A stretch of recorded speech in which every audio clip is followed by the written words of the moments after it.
Alright, and here we are back for our second test match with Burn 3.0. We're going to keep this hand. This hand's pretty good. Um,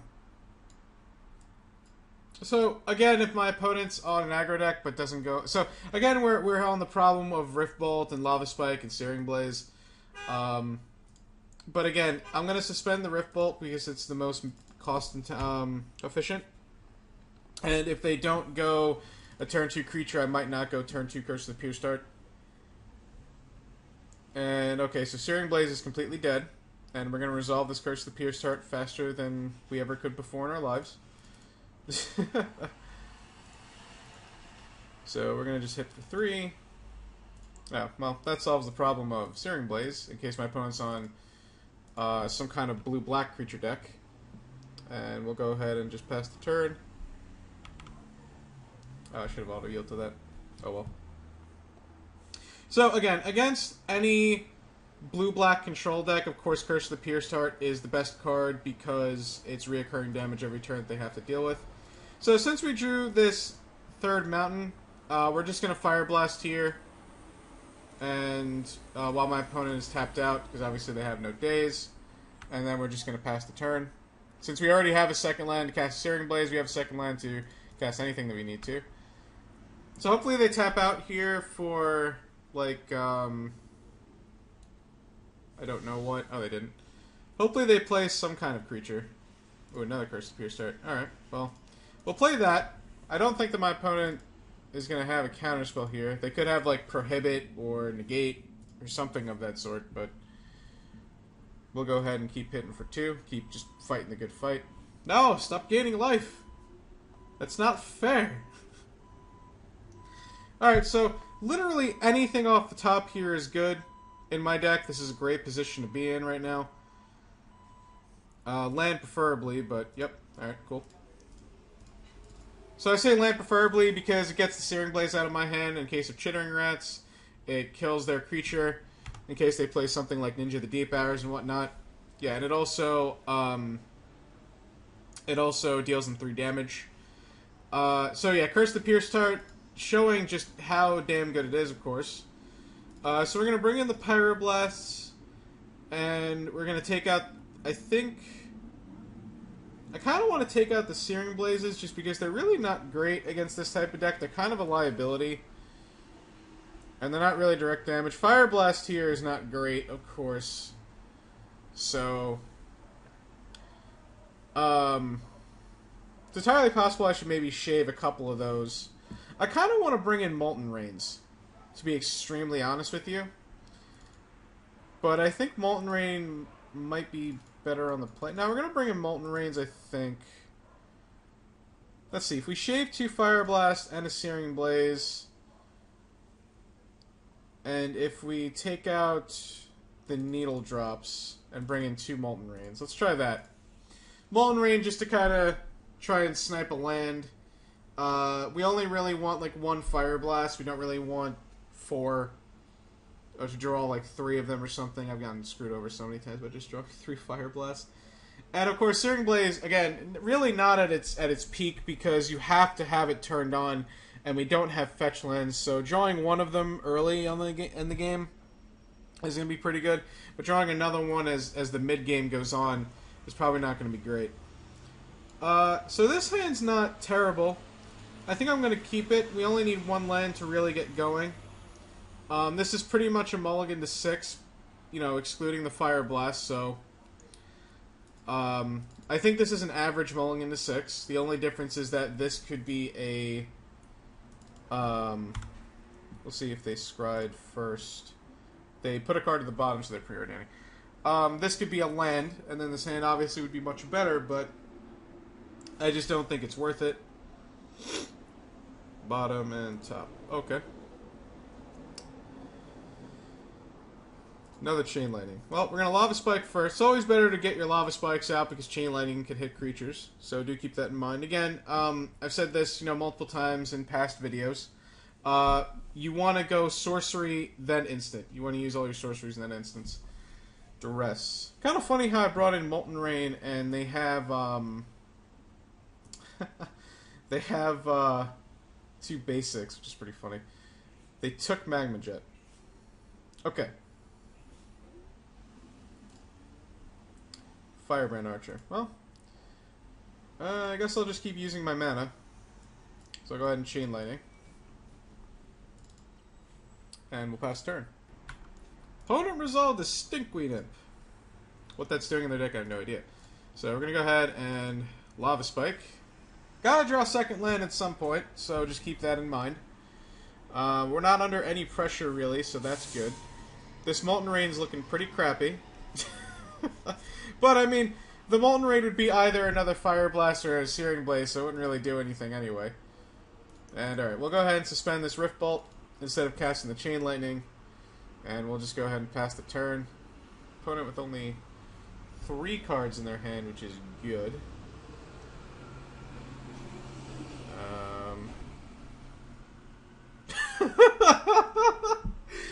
What is this? What? Oh, that's awesome. Okay. They must not. Do they not have Hydroblast in their side? I guess maybe they don't have Hydroblast in their sideboard. Oh. Sorry about that. I actually have my windows open today because it's a nice day out. So, they brought in Aura. So, the Rift Bolt resolved. They pointed at their face. There's no point in killing the Stinkweed. They brought in Aura Flux to deal with my stuff, which I find to be quite hilarious. So, I'll go ahead and Chain Lightning them down to 5 and pass the turn. And so now I have to draw a second land and a third land at some point. Gotta do it. No. Well, that's not bad because while they're gaining 1, it gives me a target for Molten Rain. I love getting crank calls early in the day. There's Curse of Pierce Tart. See, the thing about the Curse of Pierce Tart for me is that I can, once they're down to this low life total, I can easily just keep it in play. Or not. And at the very worst, they'll take a damage from it, so it's really not that big of a deal for me.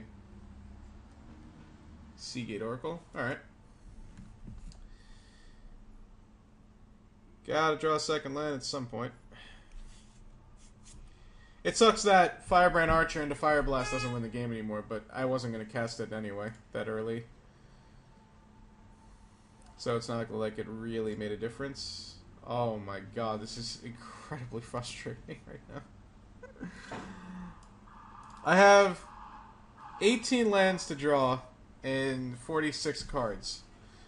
So that's, what, 28 cards that are not lands? You'd think I would draw one eventually. Gonna keep this Pyroblast in my hand. Oh, never mind. I'm gonna counter this Muldrifter instead. Or that.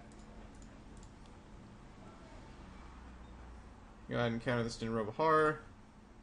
So now... No, never mind.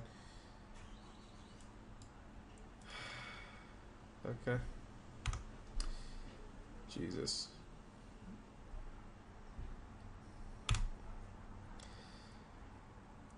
Okay, it's a bit of a tilt. I will not lie. A duress that they clearly drew off the top this turn. So bye-bye Fire Blast.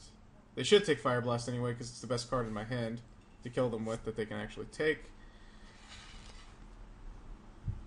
And, yeah. So, second land here would still be decent because I get to resolve the Alchemist, hopefully. And then if they don't have a kill spell in their hand, I can just keep blocking the Seagate Oracle.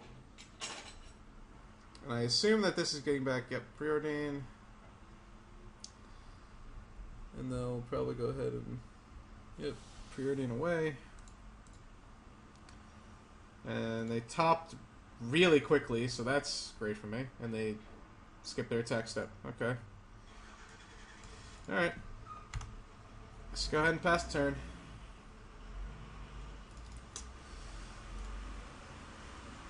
In the top 16, so in 16 cards drawn in my deck, I have not seen a second land. This is really unfortunate. But what are you going to do? Hey, there we go. Thermal Alchemist? Yay or nay? Yay!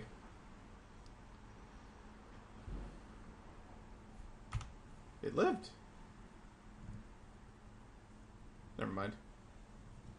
They kept in Chainer's Edict. They must have just not have enough removal then.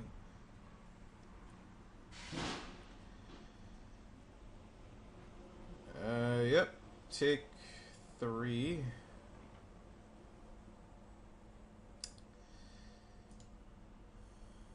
Lightning Bolt.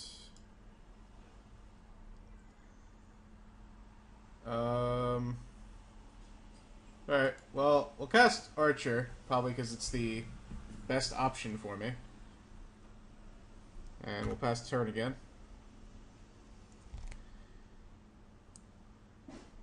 See how that goes for my life. Thank you, Cortana. Thank you. Thank you. Okay. Whatever the hell that was about. What happened? Oh, a second Chainer's Edict? Awesome.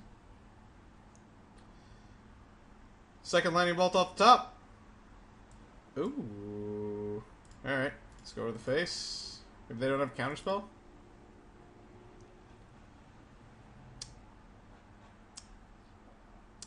Nope, they do. Oh, Burn. How much I want to say bad words right now. Alright. So, we're going to take out the Molten Rains. Since, screw that card. And, reckon a Needle Drop. Oh my god. Alright. And we'll go ahead and submit. Alright. Okay. We can keep this hand, although it's really crappy considering the fact that we have 2 Pyroblast, but we'll keep it anyway. This is kind of why I like only having 2 Pyroblasts in your sideboard, but I mean, we could have still just drawn both Pyroblasts here, so it's not like it really makes that much of a difference. Okay, so a Duress took a Flame Rift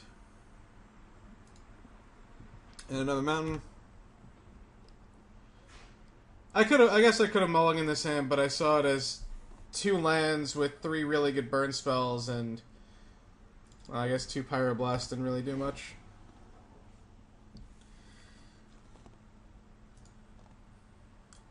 Alright. Probably going to keep this Mountain in my hand, though, for future Searing Blazes that I probably won't draw. But we'll see.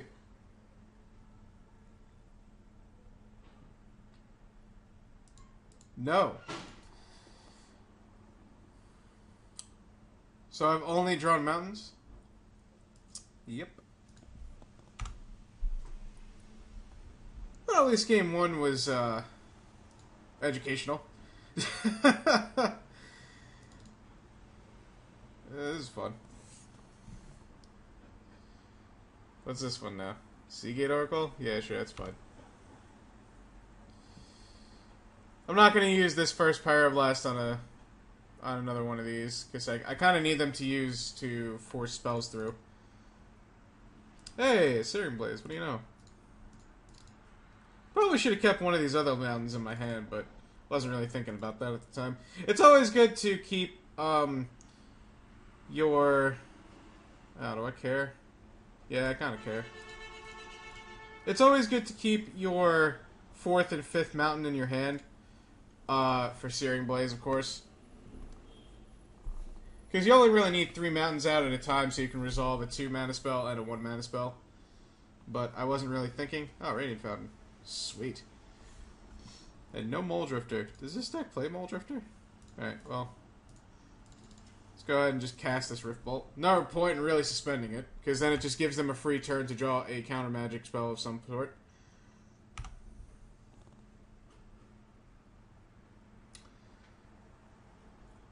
Yup. No Searing Blaze here. Needle Drop. Alright. Let's go ahead and Lightning Bolt my opponent to the face. See if it resolves. I can't imagine it will. It wouldn't. And we'll go ahead and Needle Drop. They're countering the Needle Drop. Alright. They don't counter the 3 damage one, but they counter the one that draws me a card. See, that's how good Needle Drop can be. Like, just straight up, that's how good Needle Drop can be. Another Seagate? Okay. I don't know what my opponent's deck is exactly, but it's pretty good. Looks like a decent bit of fun. With, I mean, at first I thought it was just some... I mean, I know it's a blue-black flicker deck, but it's kind of interesting that they're playing Dinroba Horror. Ooh, Thermal Alchemist. Reoccurring damage. But they'll probably kill a Chainer's Edict.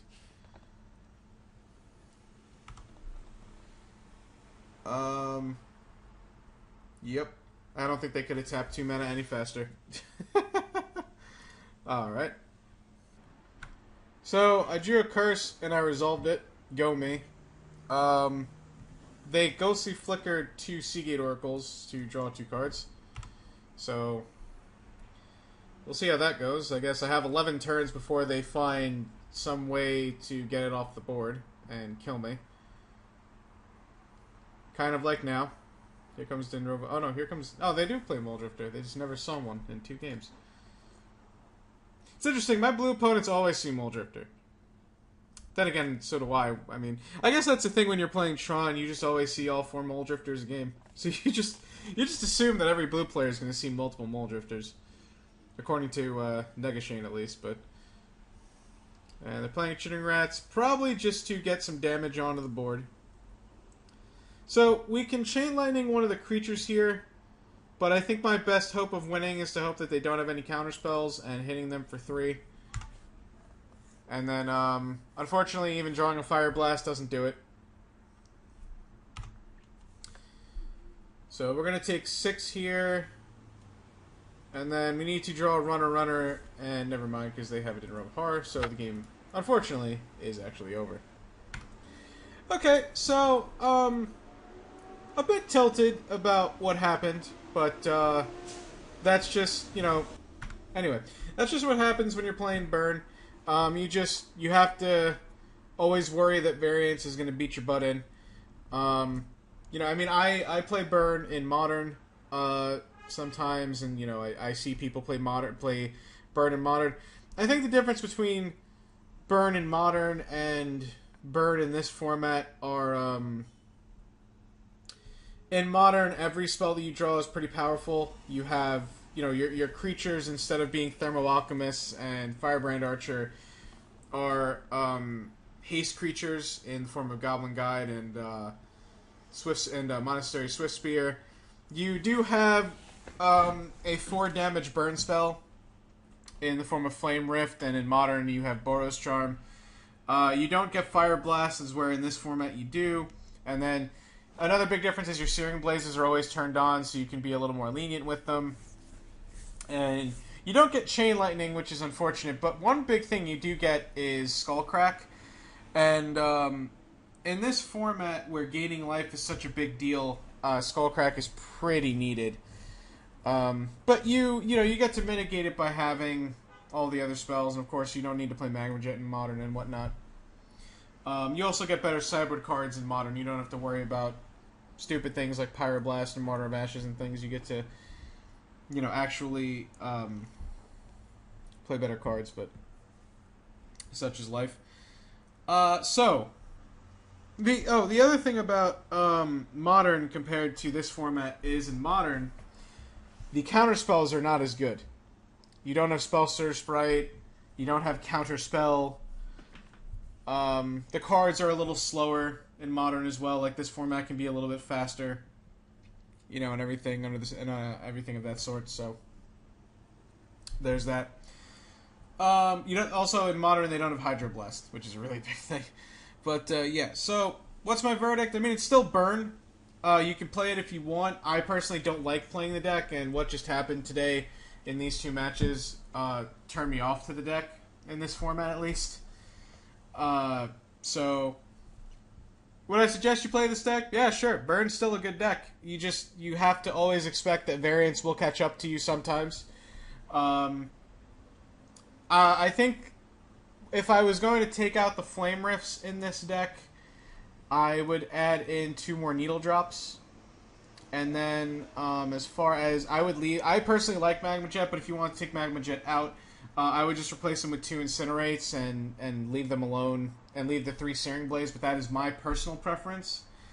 But yeah, so if you want, you can play Burn. I was very impressed with Firebrand Archer. I think this is a great addition to this deck over something like Goblin Fireslinger or Keldon Marauders, of course.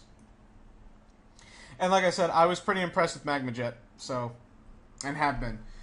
But yeah, so play Burn, don't play Burn. It's still Burn. I don't think it's any better with Firebrand Archer. It's certainly not any worse. It's maybe a few percentages better or just about the same. So that's how I feel on the deck. With that said, that's going to bring this one to a conclusion. I want to thank you all for watching. Do check out the Community Pauper Challenge on Twitch, twitch.tv/CommunityPauperChallenge. We are winding down to the top 4. I can tell you right now that currently, as of this video, the top 4 so far is consisting of Mr. Michael Ruru, the returning champion, Math Guy, who is a big competitor in Pauper Classic Tuesdays, and Kung Fu Trees. You all know who Kung Fu Trees is. He's the guy who made Blue Red Delver and put it on the map, I think. At least that's what he's known for, from what I understand. But he's also just all around a great player, all around a great guy. So is Mike, and so is Math Guy. We are still determining who's going to be the 4th one in the top 4. So do check it out. It happens every Monday at 8 p.m. Eastern Daylight Time. Or Eastern Standard Time, I guess, for, whatever you want to say.